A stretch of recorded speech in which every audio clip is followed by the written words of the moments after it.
Boa noite a todos, que a paz do Senhor Jesus esteja com todos vocês. Hoje eu vou ler para vocês Mateus capítulo 12. Jesus é Senhor do sábado. Naquele tempo, passou Jesus pelas searas em um sábado, e os seus discípulos, tendo fome, começaram a colher espigas e a comer. E os fariseus, vendo isso, disseram-lhe: Eis que os teus discípulos fazem o que não é lícito fazer num sábado. Ele, porém, lhes disse: Não tendes lido o que fez Davi quando teve fome, ele e os que com ele estavam? Como entrou na casa de Deus e comeu os pães da proposição, que não lhe era lícito comer, nem aos que com ele estavam, mas só aos sacerdotes? Ou não tendes lido na lei que aos sábados os sacerdotes no templo violam o sábado e ficam sem culpa? Pois eu vos digo que está aqui quem é maior do que o templo. Mas se vós soubesseis o que significa misericórdia, quero e não sacrifício, não condenaríeis os inocentes, porque o Filho do Homem até do sábado é Senhor. Então, o que Jesus disse a eles?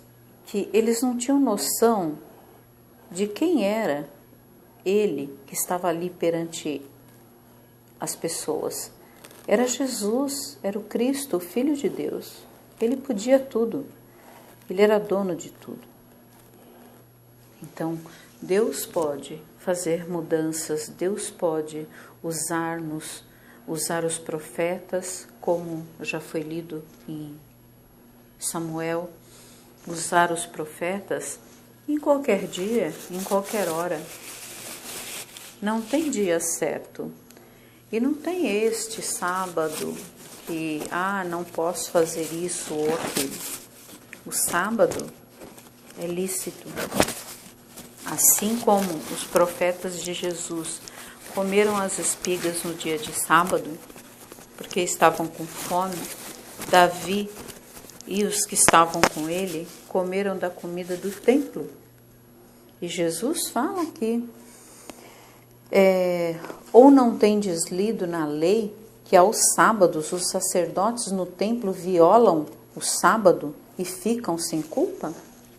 Se os sacerdotes podem violar o sábado, por que não Jesus, o Filho de Deus? Né? E olha só, aqui Jesus já falou que os sacerdotes violavam o sábado. Violavam e comiam a comida do templo. Então,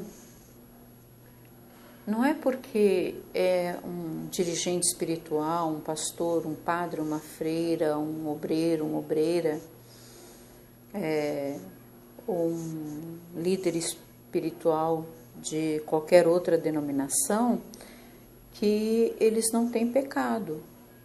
Porque todos que estão aqui na Terra são seres humanos e estamos passíveis, estamos sujeitos a errar, a pecar.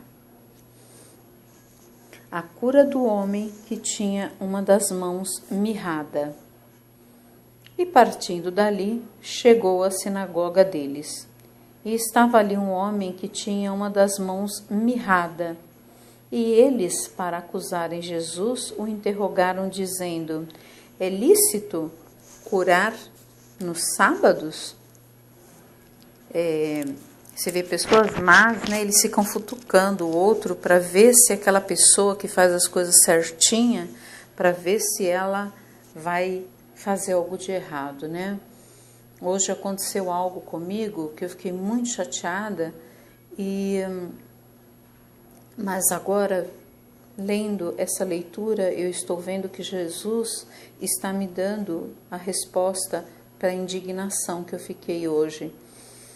Porque as pessoas veem você fazendo as coisas tudo certinho e eles ficam procurando uma brecha, uma coisa qualquer para te tirar do eixo, para que você fique nervoso, para que você chore, para que você se lamente, para que você, sabe?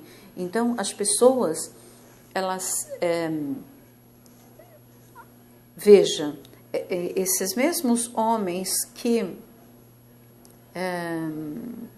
criticaram os profetas de Jesus que estavam com fome e pegaram as espigas para comer, eles foram atrás de Jesus para ver o que ele ia fazer e para perguntar se era lícito curar nos sábados.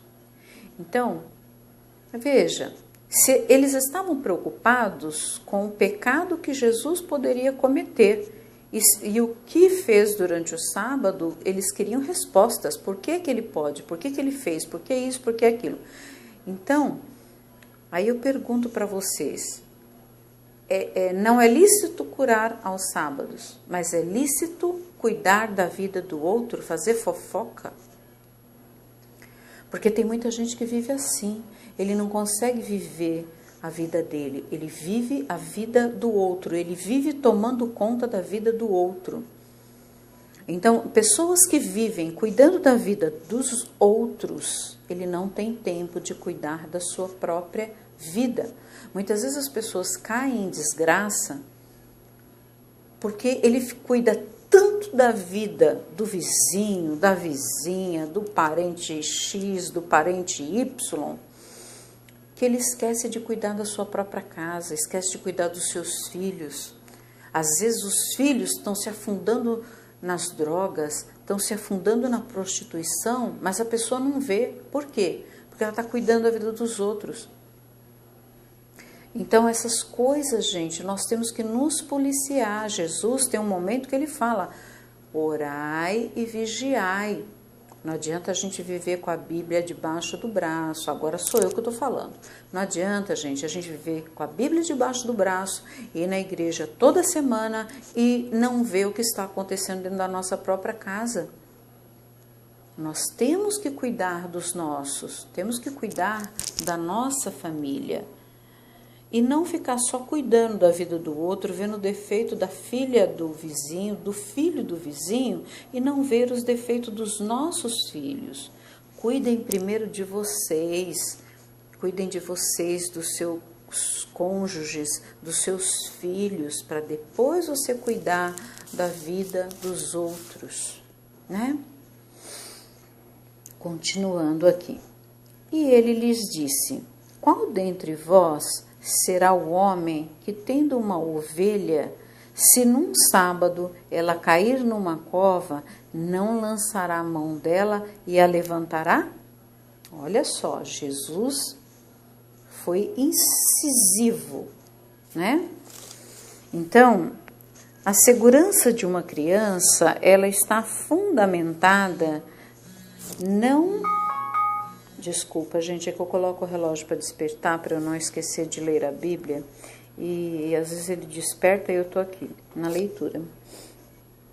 Então, aqui, Alexandre Yates, Susan Alexandre Yates diz o seguinte, a segurança de uma criança está fundamentada não na quantidade de amor que seus pais têm para ela, mas na quantidade de amor que seus pais têm um pelo outro.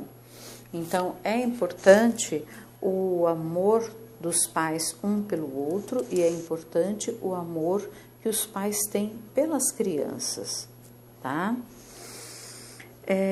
Aqui no capítulo 12, do versículo 1 ao 8, o jugo que os líderes religiosos haviam colocado sobre as pessoas está aqui ilustrado.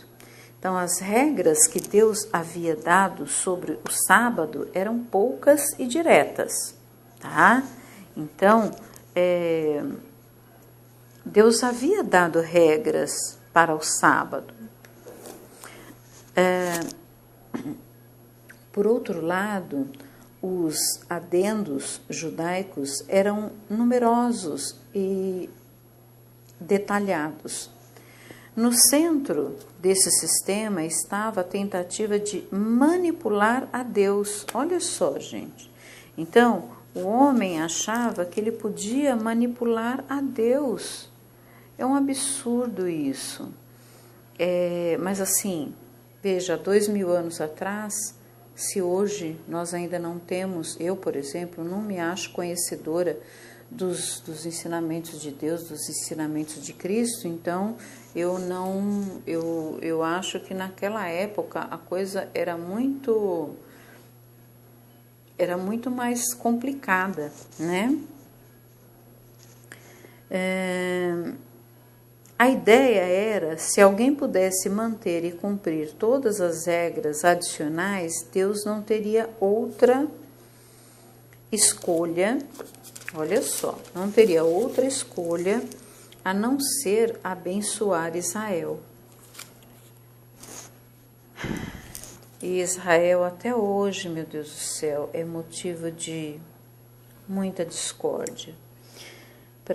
Para quem está acompanhando aí os jornais, o presidente dos Estados Unidos determinou hoje Israel ele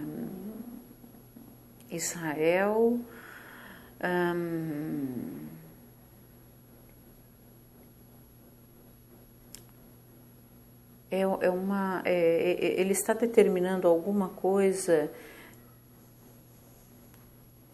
sobre um outro país e isso não é bom, isso não vai ser bom. Bom, voltando aqui, esse sistema religioso tinha prioridade sobre todas as coisas, inclusive a glória de Deus e o bem-estar do seu povo. Tá? Eu vou continuar no versículo 12. Pois, quanto mais leve um homem do que uma ovelha, é por consequência lícito fazer bem nos sábados. Então, voltando aqui à questão que Jesus colocou para eles, né? Que se uma ovelha caísse numa cova num dia de sábado, se eles não iriam salvá-la. E aí, pois quanto mais vale um homem do que uma ovelha, é por consequência lícito fazer bem nos sábados. Então, aqui, gente, Jesus deixa no versículo 12, ele deixa claro que é possível sim fazer o bem aos sábados. Então, veja, quando nós vemos, por exemplo, um médico está trabalhando ao sábado, aos olhos desses homens aqui que estavam criticando Jesus, seria incorreto. Porém, este médico está salvando vidas, por exemplo, né? Então, nós temos que pensar bem o que pensamos e o que fazemos em relação a determinadas coisas.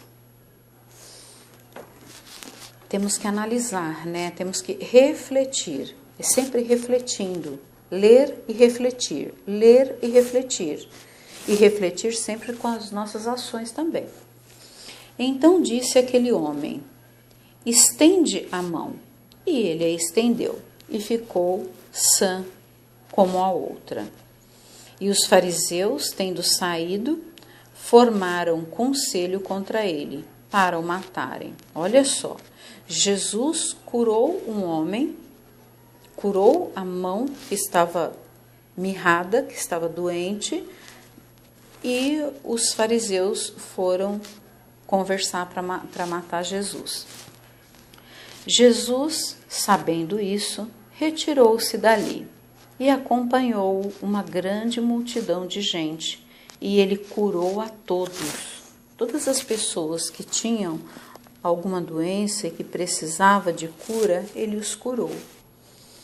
e recomendava-lhes rigorosamente que o não descobrissem, para que se cumprisse o que fora dito pelo profeta Isaías, que diz: Eis aqui o meu servo que escolhi, o meu amado, em quem a minha alma se compraz. Porei sobre ele o meu espírito e anunciará aos gentios o juízo. Não contenderá, nem clamará, nem alguém ouvirá pelas ruas a sua voz. Não esmagará a cana quebrada e não apagará o morrão que fumega, até que faça triunfar o juízo, e no seu nome os gentios esperarão.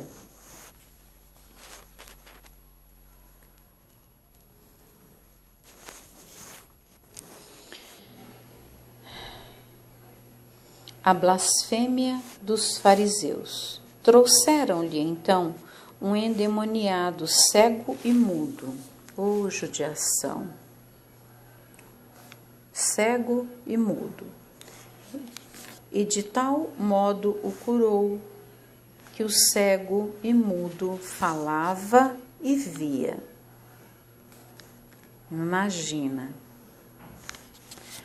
E toda a multidão se admirava e dizia: Não é este o filho de Davi?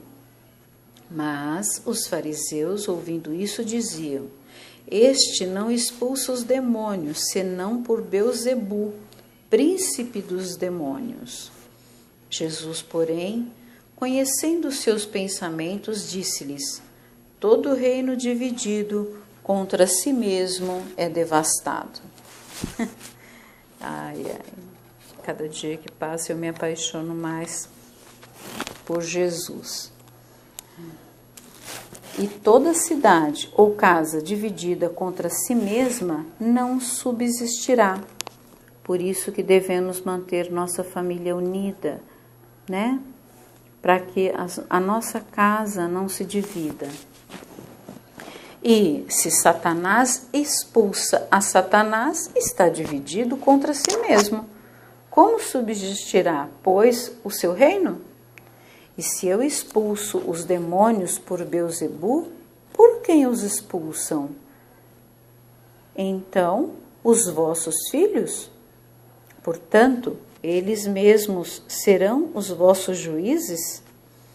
Mas se eu expulso os demônios pelo Espírito de Deus, é conseguintemente chegado a vós o reino de Deus. Então, aqui é muito importante. Então, o que Jesus quis dizer? Como que Satanás vai expulsar Satanás? Ou Satanás vai expulsar Deus, ou Deus vai expulsar Satanás, né? Uma coisa ou outra. Ou, como pode alguém entrar em casa do homem valente e furtar os seus bens, se primeiro não manietar o valente, saqueando então a sua casa?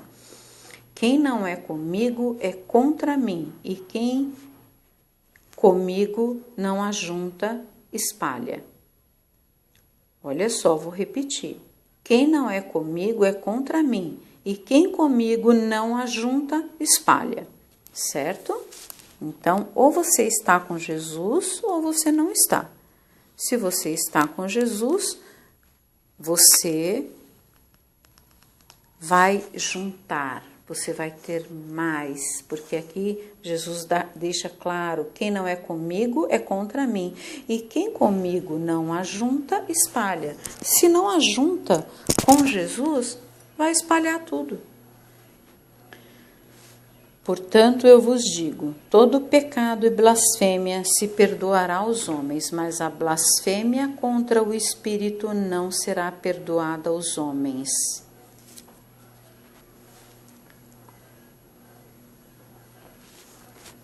E se qualquer disser alguma palavra contra o Filho do Homem,